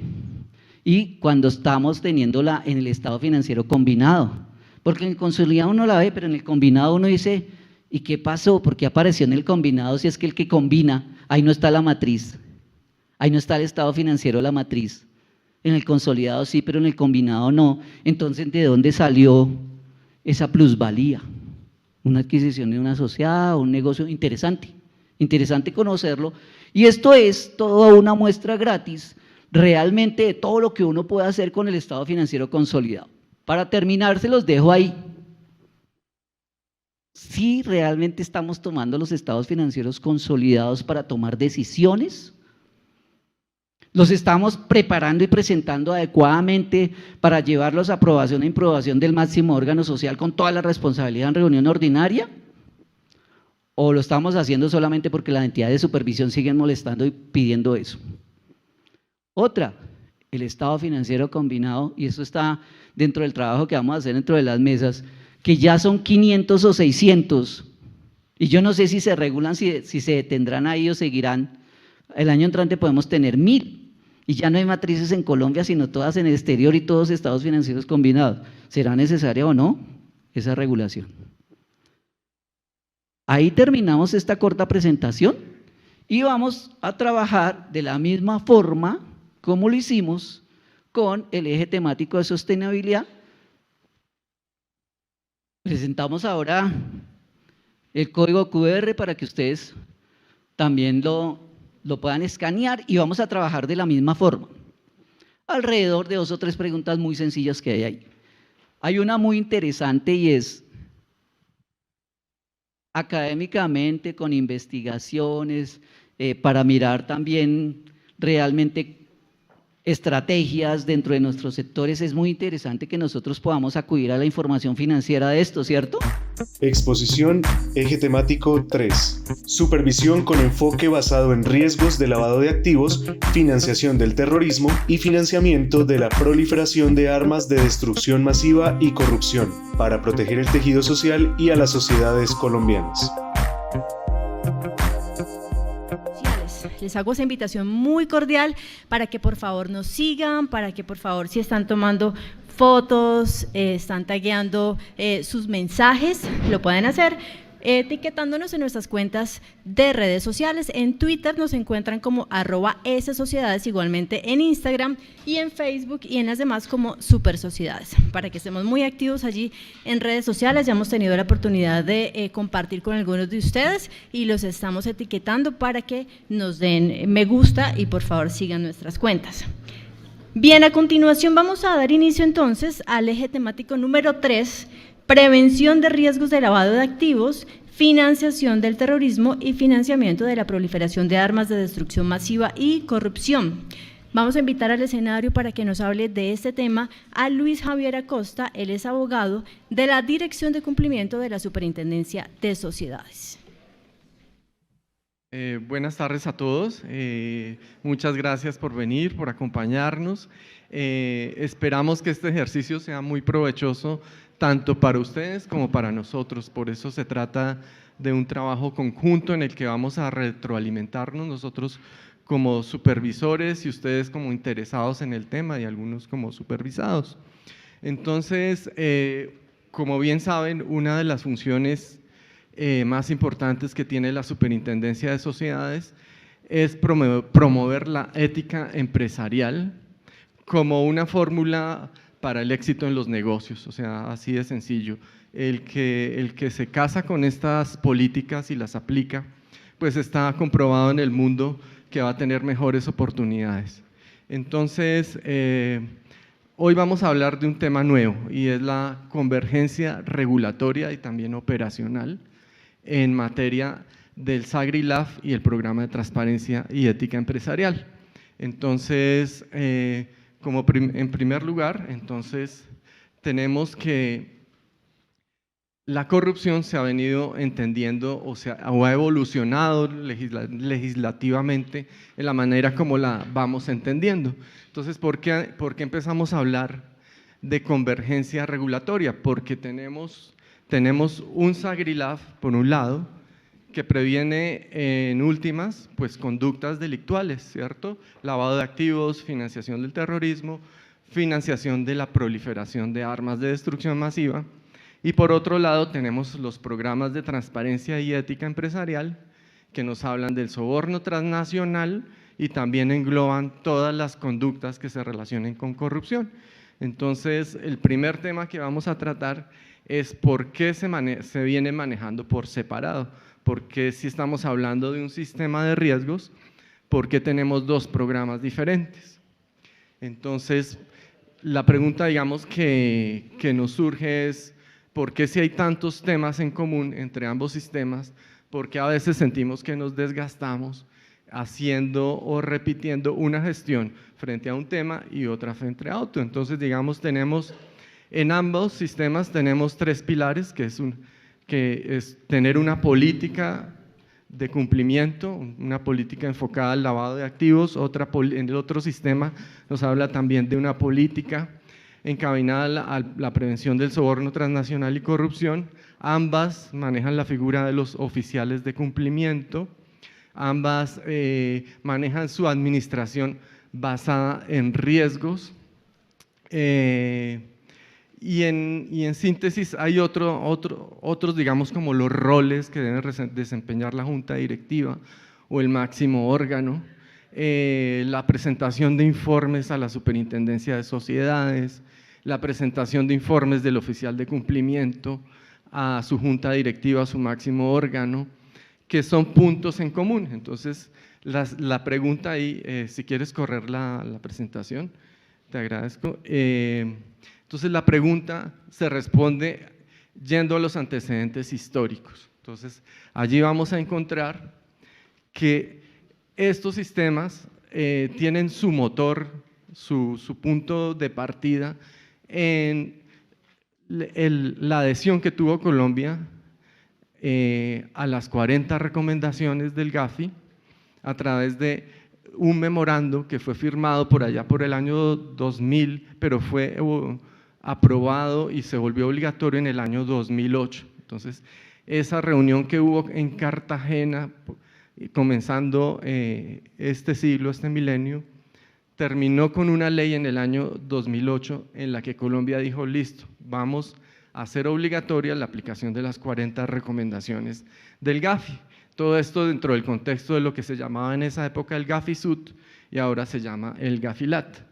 Entonces, a partir de ahí, empezamos a confeccionar nuestro primer capítulo 10. En esa época no se llamaba así, sino era una circular muy sencilla que fue luego evolucionando, ya más adelante lo veremos, hasta llegar a lo que hoy sí tenemos como un capítulo 10 y denominamos un sistema integral, que es el SAGRI-LAF.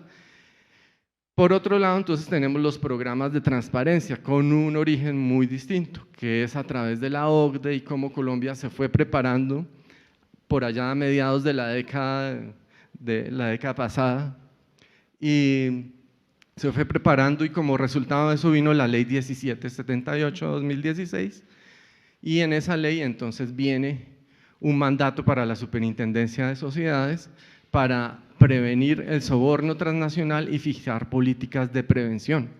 Entonces, de ahí que el primer digamos, sistema de prevención que denominamos de transparencia y ética empresarial surge en el año 2016. También era una circular donde había más, se enfocaba más a hacer recomendaciones, pero que también tenía aspectos de obligatorio cumplimiento. Y de ahí entonces que existan algunos factores que, aunque son muy similares, figuran muy similares, pues se hayan manejado de manera distinta.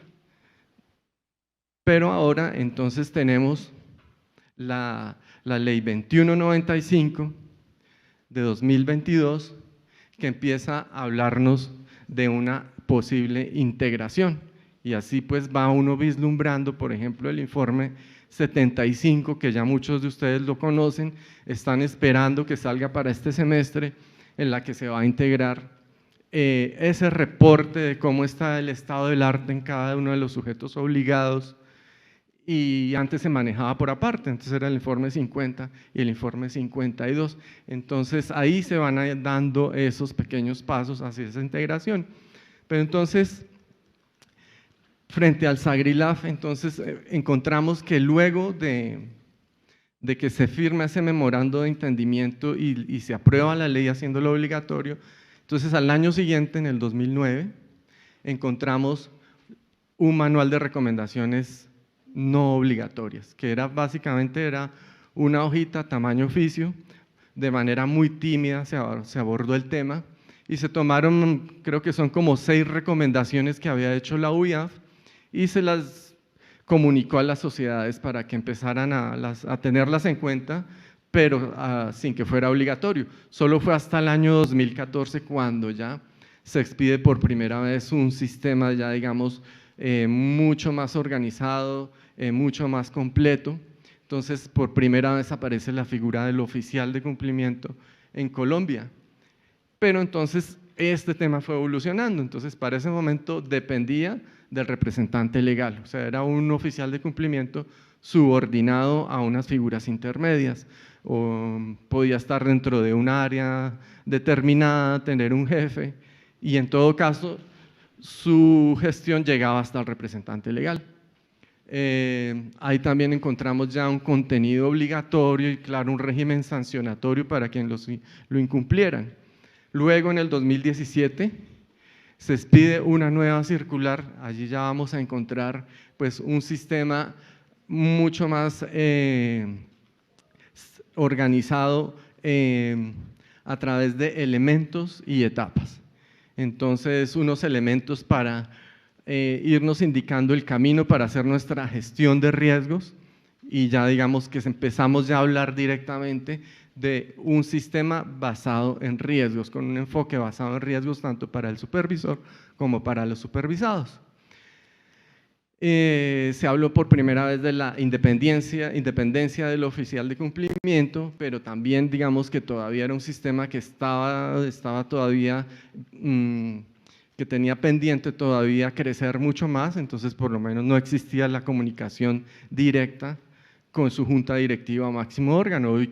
Hoy es un tema que es un deber y que consideramos que es crucial que el oficial de cumplimiento sea por lo menos una figura de segundo nivel y que ese segundo nivel se refleja en su comunicación directa con la junta directiva, máximo órgano y con la capacidad de tomar decisiones.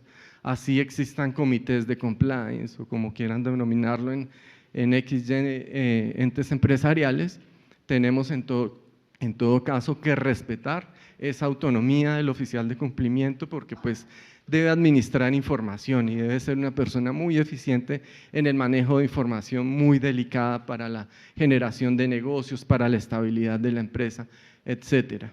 Y frente a los programas de transparencia, entonces, como les decía, por primera vez aparece en el 2016 y como una preocupación de la OCDE muy directa y que se exige en todos los países que son miembros, es proteger el comercio internacional del soborno transnacional para que no se vea menguado, para que no vaya a haber distorsiones importantes en ese mercado globalizado.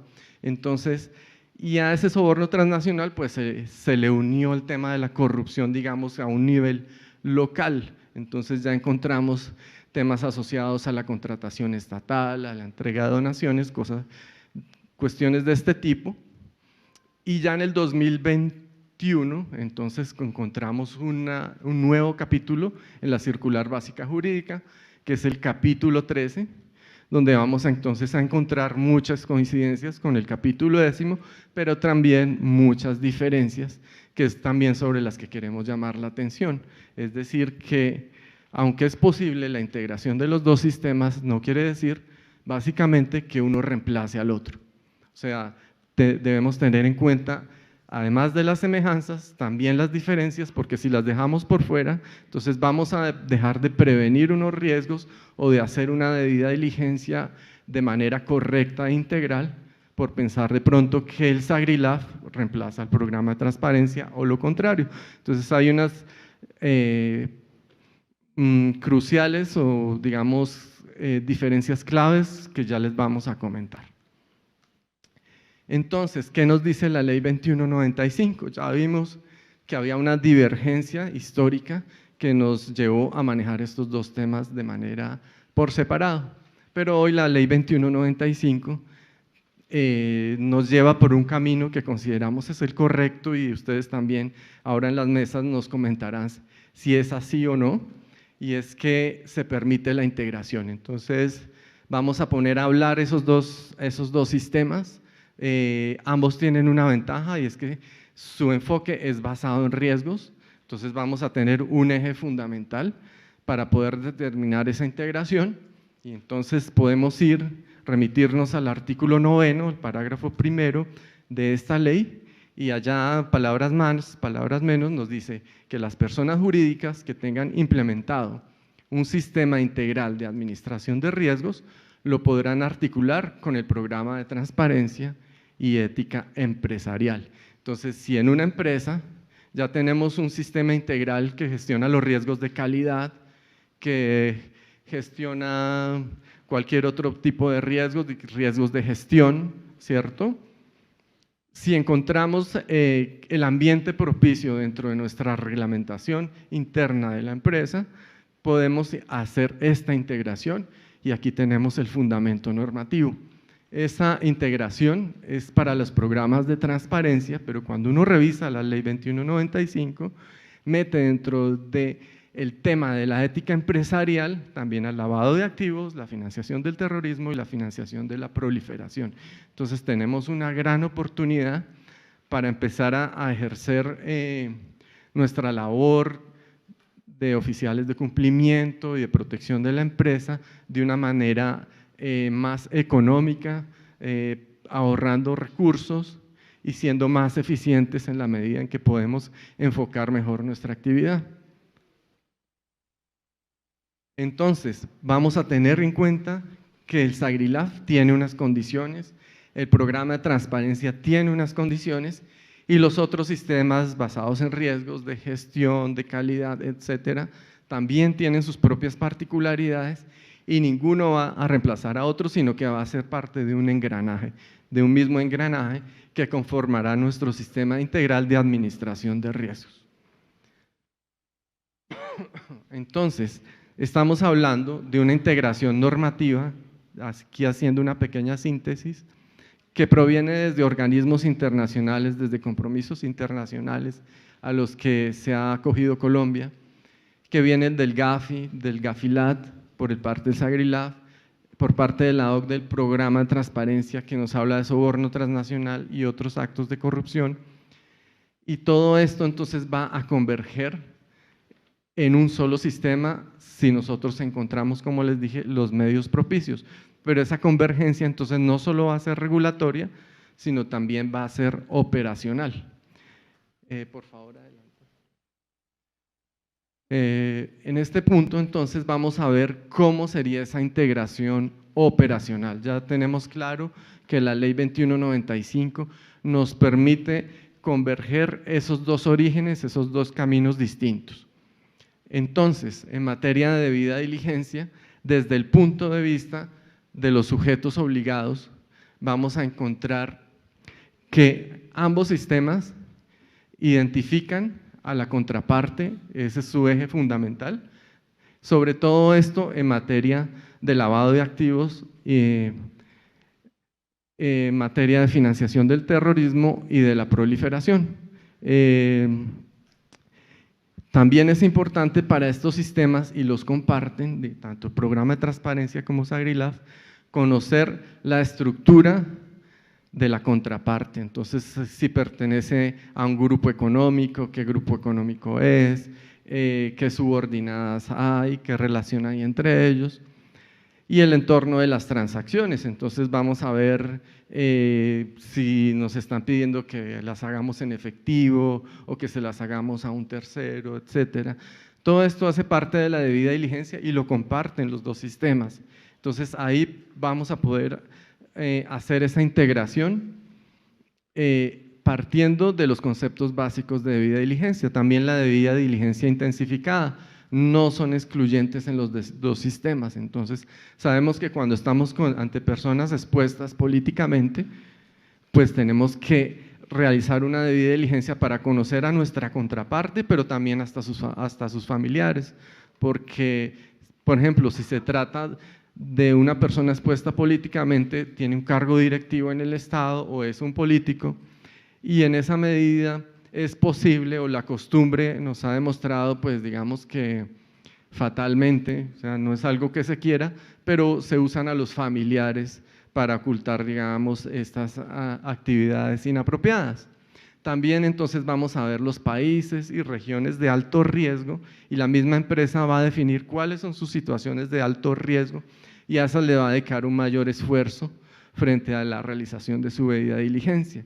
Entonces estos dos, hasta ahora no encontramos puntos divergentes en la debida diligencia, vamos a ir avanzando. Ya con la ley entonces 2195 también encontramos una herramienta clave para la debida diligencia, y es que hasta ahora veníamos hablando de medidas razonables para conocer a la contraparte y al beneficiario final. Entonces ahora el artículo 12 en el parágrafo 4 nos dice que con quien negociemos está en la obligación de suministrarnos la información que nosotros le pidamos. ¿Qué le vamos a pedir? Sus cuentas bancarias, sus estados financieros, con quién ha negociado últimamente, lo podemos hacer, pero también le podemos decir quiénes son sus beneficiarios finales. Y no es un tema de que haya un velo, etcétera, sino que no nos lo puede suministrar. Nosotros podemos solicitarlo solo para efectos de nuestra negociación. Entonces, y podemos garantizarle y firmar los acuerdos que correspondan diciéndole que esa información va a ser reservada y solo la vamos a utilizar para el negocio. Entonces, eso es clave y es una herramienta que nos da esta nueva ley y que también no es excluyente, la podemos aplicar para el programa de transparencia y para el SagriLab. Pero si seguimos ahondando, sí vamos a encontrar diferencias. Entonces, en la debida diligencia del soborno transnacional. Entonces, si vemos su naturaleza frente al lavado de activos, entonces en el lavado de activos hay un ocultamiento, ¿cierto?, que siempre va a estar presente a través de una integración, etcétera, al mercado, siempre va, y va a haber un dinero que va a tratar de ocultarse. Mientras que en el soborno transnacional lo que se está haciendo es un pago a un funcionario público extranjero, o a veces ni siquiera se hace el pago. Solo con el ofrecimiento que se haga ya se está incursionando en esa conducta que es sancionada penalmente y también administrativamente. Entonces, ahí que vamos a revisar. Entonces, ya vamos a encontrar las diferencias. Entonces, los canales para pagos. Entonces, ¿qué canales nos están exigiendo que utilicemos? Puede que al revisar esas transacciones encontremos fluctuaciones extrañas, ¿no?, que venían manejando ciertos montos y de un momento a otro se disparó y nuestra posible contraparte no nos ha podido demostrar, se limitó en su explicación y no encontramos una razón suficiente para que la hayan hecho. Entonces uno puede decir, bueno, aquí estamos ante un posible pago de un soborno o por qué se incrementó ese pago. La legislación del país extranjero es un país que establece normas claras o barreras frente al soborno transnacional, si lo tiene legislado correcta y ampliamente. Esa posible contraparte tiene los permisos y sus licencias en orden, tuvo problemas para el trámite de expedición, todavía tiene pendiente un papelito por ahí, entonces ahí ya empieza uno a tejer, digamos, que posiblemente no tuvo una relación fácil con su administración, con el Estado, ¿cierto?, en su país de origen, y ahí empieza, digamos, toda esa labor de debida diligencia que empieza a diferenciarse de la del SagriLab, que es un ocultamiento de un capital. Entonces, aquí es el pago de un soborno y nosotros, dentro de nuestra debida diligencia, vamos a tratar de indagar si encontramos algo raro frente al relacionamiento de esa contraparte extranjera con su Estado, con sus funcionarios públicos. También, digamos, si nos exigen que el pago no se lo hagamos a ellos directamente, sino a un tercero, entonces hay muchas empresas que tienen proscrita, digamos, esa actividad, o sea, esa manera de obrar. Entonces siempre Los pagos se le hacen a la contraparte, a nuestro contratista extranjero. Y estructuras societarias complejas también, entonces ahí revisar por qué, si está realmente justificado o no que esto exista. Entonces ahí desde el punto de vista de la empresa obligada, entonces encontramos que hay muchas semejanzas, pero que también no podemos dejar de lado unas diferencias que son claves, digamos, sobre todo que si pensamos que eso lo hemos visto, sujetos obligados que visitamos y nos dicen, no, yo solo aplico una debida diligencia que es la del SAGRILAF y esa me aplica para todo. Ahí ya nosotros como supervisores no podemos aceptar ese argumento, pero sí podemos permitir, claro, la integración del sistema, que se engrane en uno solo, pero sin dejar ningún tema por fuera. En la administración de riesgos, entonces, de manera complementaria, debe enfocarse de un lado, entonces, al lavado de activos, financiación del terrorismo y de la proliferación, y también al soborno transnacional, y ahí van otras prácticas de corrupción que se manejan a nivel local. Entonces, la identificación del riesgo no tiene ningún problema, siempre va a ser clave la segmentación, siempre va a ser clave que el oficial de cumplimiento entienda, comprenda cómo funciona su empresa, de qué áreas está compuesta, con quiénes negocia, tiene que tener un conocimiento y un bagaje muy importante en el conocimiento de su compañía. Y debe tener un contacto, debe tener esa vocación de saberse comunicar con todas las áreas, debe tener contactos en cada área, porque pues el oficial de cumplimiento no puede estar en todos lados, no es omnipresente, entonces tiene que tener ojitos en cada área y en las áreas más vulnerables pues debe tener personas más claves y una comunicación mucho más fluida. Esto no se excluye entre los dos sistemas, se maneja integralmente, digamos, ahí no hay ninguna diferencia y lo que les estoy diciendo es clave para el ejercicio en control de riesgos por parte del oficial de cumplimiento. La medición del riesgo, obviamente nuestra matriz de riesgos debe tener una calificación si es un riesgo alto, es un riesgo medio, es un riesgo moderado y esto lo vamos a aplicar para los dos sistemas. El control del riesgo, entonces el riesgo inherente, que es el riesgo que tenemos sin ningún tipo de aplicación de controles, y el riesgo que luego de aplicados los controles encontramos ese riesgo residual, pues eso también lo vamos a aplicar para los dos sistemas. Y el monitoreo del riesgo, entonces debe ser constante, integral, digamos aquí hay un punto en el que tanto la debida diligencia la vamos a aplicar antes, durante y después de nuestra relación comercial, es decir, cuando la estemos liquidando, ahí también es súper importante y se puede presentar sin número, digamos, de conductas que nos puedan llevar a establecer por lo menos una señal de alerta o definitivamente una materialización del riesgo. Pero esto también son estrategias que comparten los dos sistemas. Entonces, ¿dónde está la diferencia? En las señales de alerta. Entonces, si tenemos un perfecto o un muy buen conocimiento de la conducta de soborno transnacional, de qué es el lavado de activos, la financiación del terrorismo y de la proliferación, vamos a encontrar señales de alerta muy diferentes frente a un tema y frente al otro. Entonces, por ejemplo, en el tema ya vimos el soborno transnacional, pero entonces hablemos de las donaciones, los regalos, los incentivos, son temas muy de los programas de transparencia, muy ligadas a la corrupción local. Entonces, ¿cómo hacemos un buen monitoreo de los riesgos y una muy buena debida diligencia en materia de donaciones? Entonces, no es simplemente que el empresario tuvo la buena voluntad de hacer una donación, porque pueden estar usando su buena fe para malversar esos fondos. Entonces, una buena debida diligencia en materia de donaciones debe ser, sí, la entrega de recursos, pero tiene que estar gestionando ese durante en el que transcurre la materialización de esa donación, digamos, para un colegio, para unas ayudas a unos muchachos estudiantes. Entonces, nuestra debida diligencia va a corroborar que efectivamente el fin que se le pretendió dar a esa donación se cumplió y se le entregó al objeto de esa donación, se le entregó el material o la ayuda que estaban esperando. es diferente, ¿sí? Entonces ahí vemos una diferencia en el monitoreo de nuestros riesgos y en nuestra debida diligencia. Entonces estos temas son los que debemos tener en cuenta en materia de integración. Entonces hay muchos factores en común y otros factores que no debemos obviar y que deben estar presentes si optamos por hacer esta integración. Ahora desde el punto de vista del supervisor. Entonces para nosotros pues también es una gran noticia la que nos trae la Ley 2195.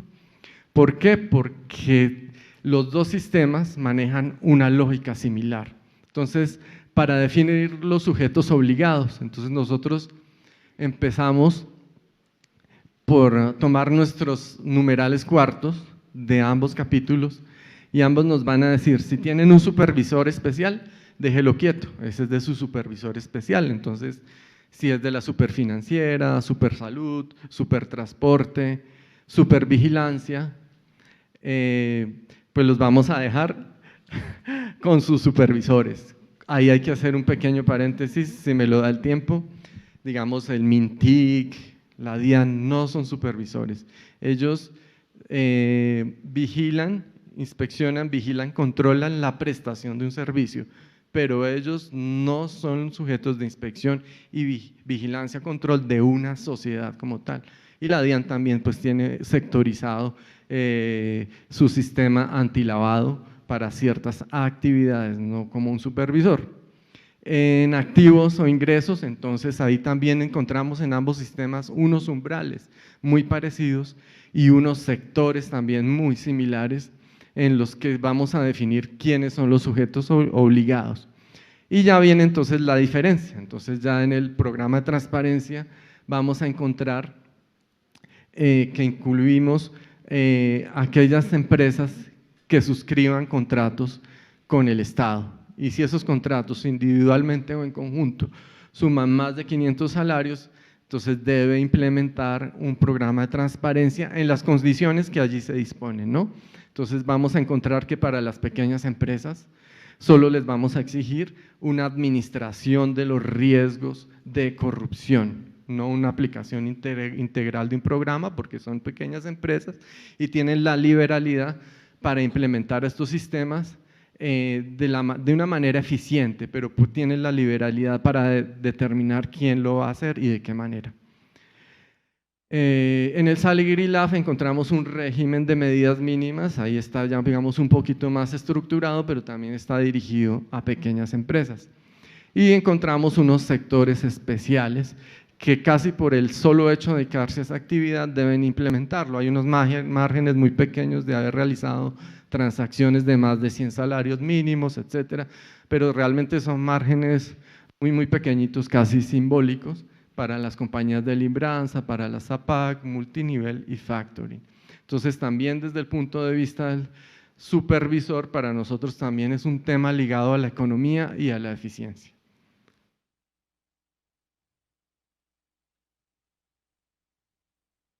En materia de política de supervisión, entonces también vamos a encontrar que nuestra supervisión, tanto para uno como para el otro sistema, tiene tres pilares: la pedagogía, la verificación del cumplimiento y las alertas tempranas.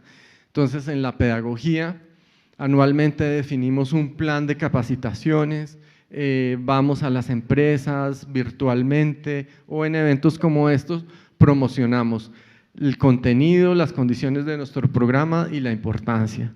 En la verificación del cumplimiento, entonces practicamos visitas in situ, que son visitas presenciales a las sociedades, o extra situ, que hacemos requerimientos de información, masivamente se solicita el diligenciamiento ahora del informe 75, etcétera, y tenemos medidas sancionatorias. Y alertas tempranas, entonces ya serían la presentación de los diferentes informes y las actividades que mezclan la pedagogía, la verificación del cumplimiento de manera oportuna, o sea, antes como una manera preventiva frente al mercado. Valentina, puedes cambiarlo, gracias. En nuestra supervisión extra situ, entonces básicamente también encontramos muchos puntos en común siempre vamos a verificar de entrada un aspecto formal y otro de eficacia. Entonces, frente a la implementación de los sistemas, en la fase formal, entonces verificamos que esté en la aprobación de los sistemas, que haya un nombramiento de un oficial de cumplimiento que esté ejerciendo, que la empresa no se haya quedado sin una cabeza visible frente a la gestión de los riesgos. Vamos a revisar la matriz de riesgos, que esté segmentada, que tenga monitoreo y control y que sea completa. En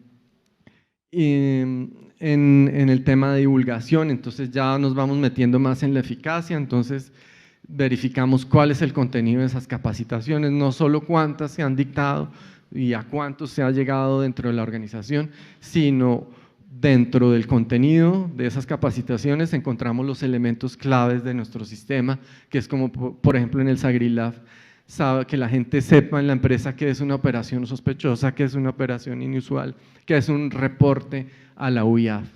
Y verificamos los procesos de debida diligencia, esto ya dentro también del tema de la eficacia.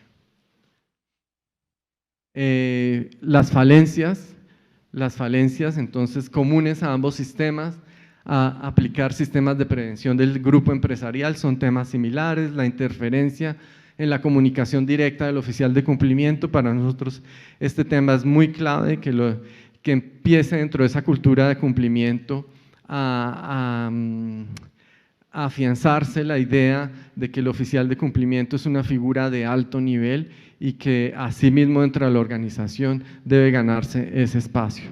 El uso de medios tecnológicos, la falta del uso de medios tecnológicos, falta en la segmentación de riesgos, la violación al régimen de inhabilidades e incompatibilidades, todos estos son temas comunes que también para nosotros la integración viene a resultar siendo un factor positivo.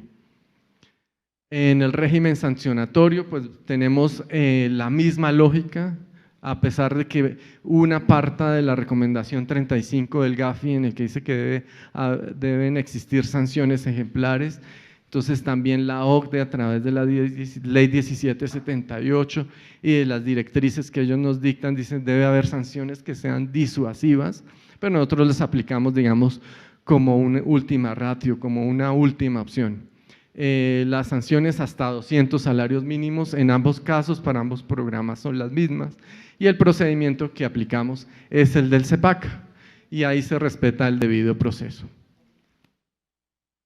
El proceso sancionatorio, entonces respetamos la doble instancia para ambos programas, partimos de la actividad extra situ hasta el recorrido a través de un pliego de cargos, alegatos de conclusión, el acto sancionatorio y la concesión de los recursos de reposición y apelación. Entonces ahí encontramos otro punto en común que desde nuestro punto de vista como supervisores, pues nos favorece en este tema de la integración normativa.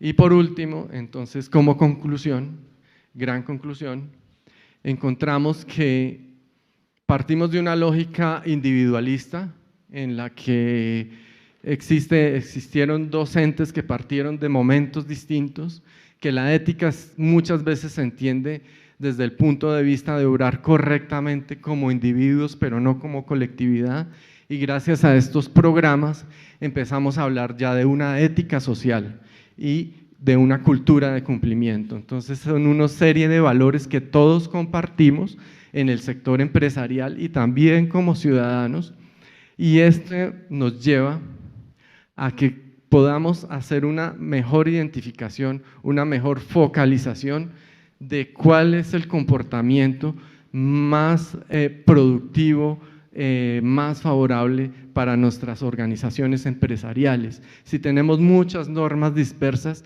no vamos a estar en armonía con esa cultura de cumplimiento, y esa cultura de cumplimiento, si la logramos generalizar, vamos a hacer que sea una ética social y que nos lleve a dar un paso adelante, no solo como economía, sino como sociedad.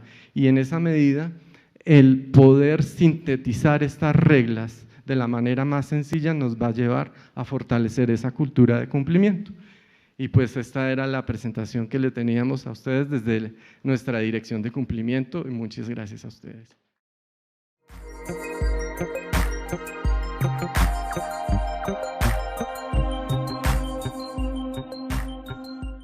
Colombia, potencia de la vida.